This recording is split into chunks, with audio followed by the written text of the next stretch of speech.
Random content lang tayo about sa usog-usog. Nanood ko kasi yung video ni Miss Tony Fowler about dun sa nausog ni Papi si Tyrone. Alam niyo ba, nakausog na rin ako.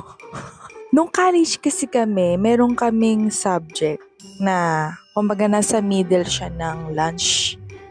And parang nagpaalam kami sa professor namin na mag-early out na kasi wala namang masyadong ginagawa. Kasi that time parang may defense kami, gano'n. Yun yung naalala ko. Ako yung naglakas loob magpaalam kasi ako yung nagtinutulak ng mga klase namin.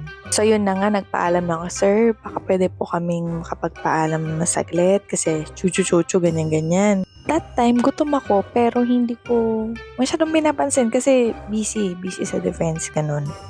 Sige, pumayag yung professor namin. Then, after nun, sinabi niya sa akin, habang nag-ayos kami ng mga gamit bago umalis, Menor, nausog mo ata ako. Sumasakit yung tiyan ko tsaka yung tenga ko lamig-lamig. Hindi ako naniniwala. Sinasabi niya yun habang papaalis na kami dun sa doorways. Ayun, nagtatawanan lang kami ng mga kaklase namin bago ako umalis. Wala naman siya sinabing, lawayin mo ako, Menor.